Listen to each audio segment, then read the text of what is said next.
Selamat sore kepada yang terhormat Bapak Ahmad Lutfi SEMM selaku dosen pengampu mata kuliah Seminar Manajemen Keuangan, serta Ibu Diana Riana Hajayanti STMM selaku dosen pembimbing saya.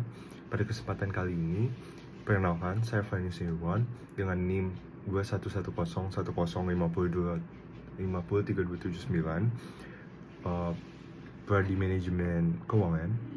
Pada kesempatan ini, izinkan saya untuk memaparkan hasil penelitian skripsi saya yang berjudul Pengaruh Struktur Modal, Profitabilitas, dan Likuiditas terhadap nilai perusahaan pada perusahaan pertambangan subsektor batubara yang terdaftar di Bursa Efek Indonesia pada periode 2019 sampai 2023. Nilai perusahaan merupakan refleksi dari persepsi pasar terhadap kinerja dan prospek suatu perusahaan. Dalam dunia investasi, nilai perusahaan yang tinggi akan menarik minat investor untuk berinvestasi dan memberikan keuntungan jangka panjang melalui apresiasi saham. Saya memilih subsektor batubara karena peran strategisnya sebagai salah satu sumber energi utama dalam ekspor dan kontributor utama ekspor nasional. Namun, sektor ini juga dihadapkan oleh beberapa tantangan, seperti fluktuasi harga komoditas, lalu perubahan kebijakan pemerintah, serta tekanan transisi menuju energi terbarukan. Selama periode 2019 sampai 2023, perusahaan pertambangan batu bara di Indonesia menunjukkan fluktuasi yang cukup tajam dalam kinerja keuangannya, khususnya dalam rasio keuangan seperti DER, Return on Asset, Debt to Equity Ratio, Return on Asset, dan Current Ratio, dan Price to Book Value. Ini menunjukkan adanya dinamika yang menarik untuk diteliti secara akademik. Penelitian ini berangkat dari 4 rumusan masalah. Yang pertama itu, apakah struktur modal, profitabilitas, likuiditas berpengaruh secara parsial atau secara bergantian atau sendiri-sendiri terhadap nilai perusahaan, dan yang keempat, apakah ketiga variabel itu berpengaruh secara simultan terhadap nilai perusahaan. Penelitian ini bertujuan untuk menjawab keempat pertanyaan tadi secara empiris, sekaligus untuk memahami bagaimana perusahaan batubara dapat mengelola aspek keuangan internal mereka dalam meningkatkan nilai perusahaan di mata investor. Lalu ada teori dan konsep seperti yang bisa dilihat di slide. Grand teorinya ada teori sinyal. Teori sinyal ini menjelaskan bahwa perusahaan dapat menyampaikan sinyal atau informasi penting kepada investor melalui laporan keuangan. Informasi ini menjadi dasar investor dalam pengambilan keputusan untuk berinvestasi atau tidak. Ada 3 variabel independen. Yang pertama itu ada struktur modal yang diukur dengan debt to equity ratio, yang menggambarkan sejauh mana perusahaan dibiayai oleh hutang dibandingkan dengan modal sendiri. Lalu ada profitabilitas, diukur dengan return on asset, yang menunjukkan efisiensi manajemen dalam menghasilkan laba dari total aset yang dimiliki. Lalu ada likuiditas, diukur dengan current ratio, yang menggambarkan kemampuan perusahaan dalam memenuhi kewajiban jangka pendek. Lalu variabel independennya itu adalah price to book value atau nilai perusahaan, yaitu rasio antara harga pasar saham dengan nilai buku perusahaan. Dari sisi teori manajemen keuangan, DER yang terlalu tinggi menandakan ketergantungan pada utang dan dapat meningkatkan risiko keuangan. Sebaliknya, return on asset yang tinggi menunjukkan kemampuan manajemen dalam mengelola aset secara efisien untuk menghasilkan laba. Sementara current ratio yang sehat menunjukkan stabilitas keuangan jangka pendek perusahaan. Lalu bisa dilihat pada slide ada kerangka pemikiran dan hipotesis. Hipotesis itu adalah dugaan sementara antar variabel. Lalu pada penelitian kali ini ada 27 perusahaan subsektor batubara yang terdaftar di Bursa Efek Indonesia. Namun peneliti menetapkan ada beberapa kriteria yang harus dipenuhi sebagai sampel. Yang pertama itu perusahaan pertambangan subsektor batubara yang terdaftar. Ada 27 perusahaan. Lalu kriteria yang kedua adalah perusahaan yang tidak menerbitkan laporan keuangan. Ada 6 perusahaan yang tidak menerbitkan laporan keuangan. Lalu yang ketiga, perusahaan pertambangan yang tidak membagikan dividen. Ada 14 perusahaan yang tidak membagikan dividen secara konsisten pada periode tersebut. Maka ditetapkan ada 7 perusahaan yang memenuhi kriteria. 7 diantaranya bisa dilihat di slide tersebut, di slide ini. Lalu ada metode penelitian. Metode penelitian yang digunakan adalah metode kuantitatif dengan pendekatan deskriptif asosiatif. Deskriptif asosiatif adalah menggambarkan suatu variabel sekaligus mengukur dan membandingkan atau menganalisis pengaruh antar variabel tersebut.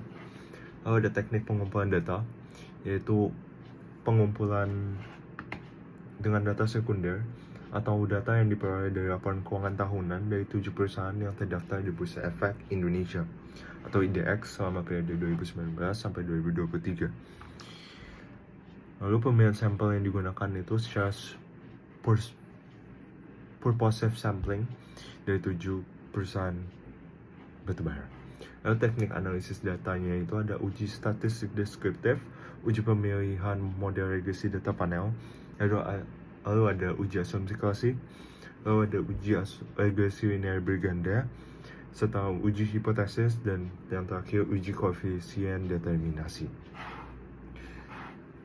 Lalu uji statistik deskriptif dapat dilihat pada slide yang bisa disimpulkan variabel PBV menunjukkan nilai minimum sebesar 0,67 dan nilai maksimum sebesar 22,30 dengan rata-rata 3,22 dengan standar deviasi sebesar 4,97. Hal ini mengindikasi bahwa data PBV memiliki tingkat variasi yang tinggi karena nilai standar deviasi melebihi rata-ratanya. Lalu variable debt to equity ratio menunjukkan nilai minimum sebesar 22,33, sedangkan nilai maksimum mencapai 162,08. Rata-ratanya 63,53 dengan standar deviasi sebesar 33,97. Ini menunjukkan bahwa struktur pemodalan perusahaan cukup bervariasi. Lalu ada variable return on asset menunjukkan nilai minimum sebesar 2,48 dan maksimum sebesar 61,63, menunjukkan tentang profitabilitas yang cukup lebar antara perusahaan. Rata-ratanya itu 26,60 dan standar deviasi sebesar 17,83. Memperlihatkan bahwa tingkat pengembalian atas aset yang dimiliki perusahaan tergolong cukup bervariasi. Maka data LOA cukup bervariasi karena nilai deviasi mendekati nilai rata-rata. Lalu current ratio, nilai minimumnya 37,43 dan nilai maksimum mencapai 535,79. Rata-ratanya 215,18 dengan standar deviasi sebesar 109,46. Ini menunjukkan bahwa terdapat variasi yang sangat tinggi dalam kemampuan perusahaan dalam menentukan kewajiban jangka pendeknya. Perusahaan dengan current ratio yang sangat tinggi menunjukkan kelebihan liquidity atau likuiditas, sementara yang rendah menunjukkan risiko likuiditas yang besar. Lalu selanjutnya, pemilihan model regresi data panel. Yang pertama uji Chow dengan probability cross-section chi-square sebesar 0,0008 yang berarti lebih kecil daripada 0,05 yang berarti memilih model common effect model. Lalu uji Hausman, probability cross-section chi-square random sebesar 0,5658 yang berarti lebih besar daripada 0,05 yang berarti menggunakan model random effect model. Lalu Pengujian yang ketiga, uji Rangers multiplier dengan berus peragaan cross section sebesar 0,0095 atau lebih kecil daripada 0,05, yang berarti secara keseluruhan menggunakan model random effect model. Lalu selanjutnya uji asumsi klasik. Yang pertama, uji normalitas. Bisa dilihat pada slide, uji normalitas dengan probability-nya 0,0000 yang sebetulnya kriterianya adalah probability harus lebih daripada 0,05 jika dianggap berdistribusi normal. Namun, uji normalitas bukanlah syarat Bayes linear unbiased estimator atau BLEU. Jadi, dalam data panel, uji normalitas tidak terlalu penting atau tidak menentukan normal atau tidaknya dalam uji BLEU.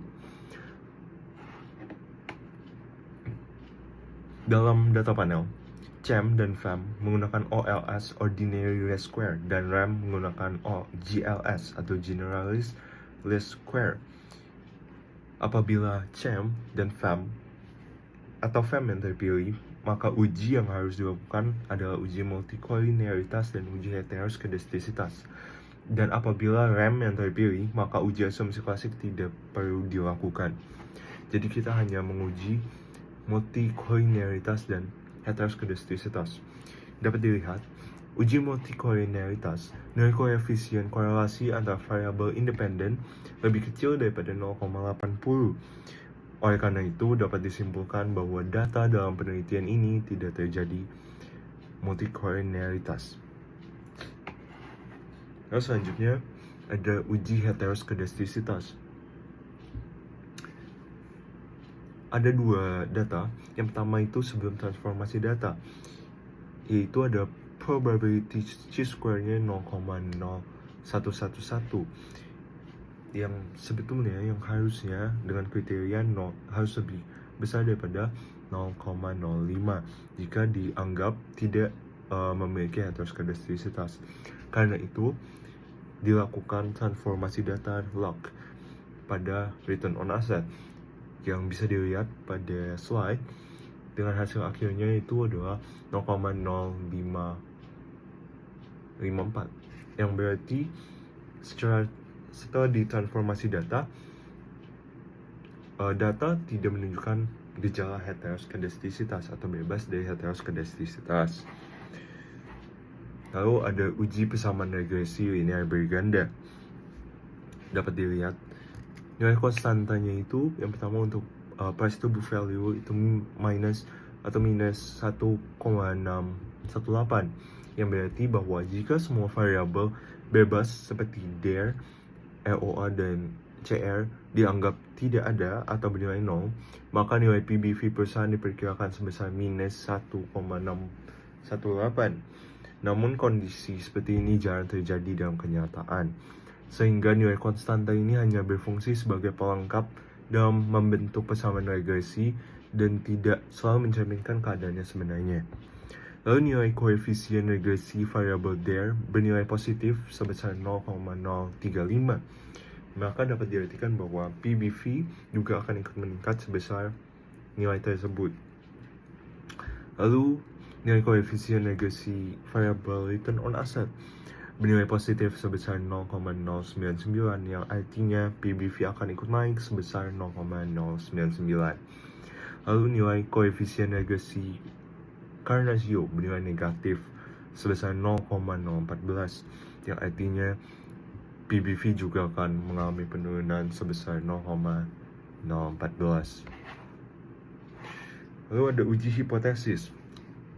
Yang pertama ada dua uji hipotesis. Yang pertama uji T dan uji F, atau uji parsial dan uji simultan, dengan kriteria yang sama, yaitu nilai probabilitas jika di atas atau lebih besar 0,05 maka tidak berpengaruh.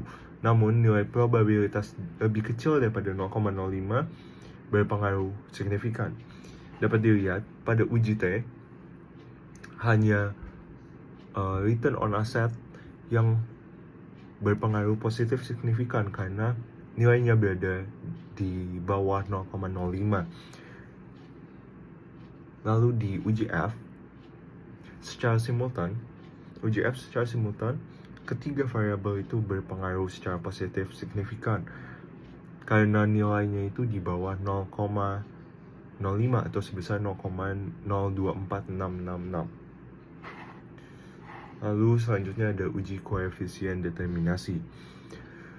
Hasil uji koefisien determinasi menunjukkan nilai adjust R² sebesar 0,1858 atau sebesar 18,58%. Nilai ini menunjukkan bahwa variabel independen mempunyai pengaruh sebesar 18,58% secara simultan terhadap variabel dependent, sedangkan sisanya sebesar 81,42% dijelaskan oleh variabel-variabel lain di luar penelitian ini.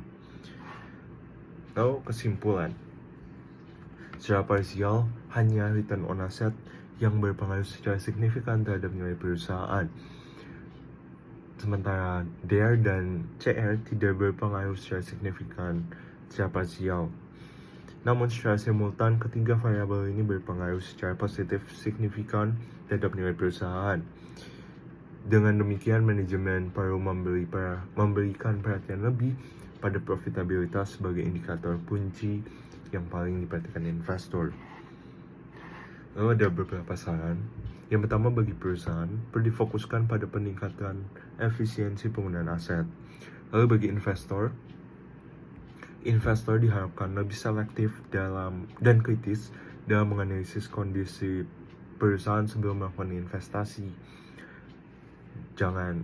Jadi kita sebagai investor jangan FOMO atau hanya ikut-ikutan tren, tapi kita harus menggunakan data fundamental seperti laporan keuangan, tren historis kinerja, dan rasio keuangan utama dalam mengambil keputusan.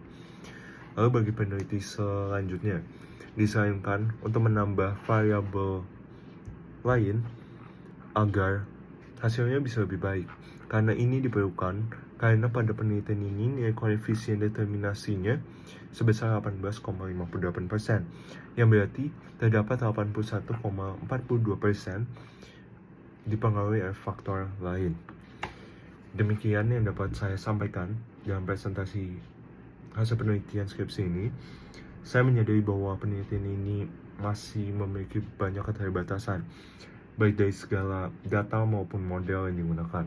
Namun demikian, saya berharap penelitian ini dapat memberikan kontribusi yang baik dan bermanfaat sebagai referensi dalam pengambilan keputusan keuangan, baik bagi akademisi, perusahaan maupun investor. Sekian, terima kasih.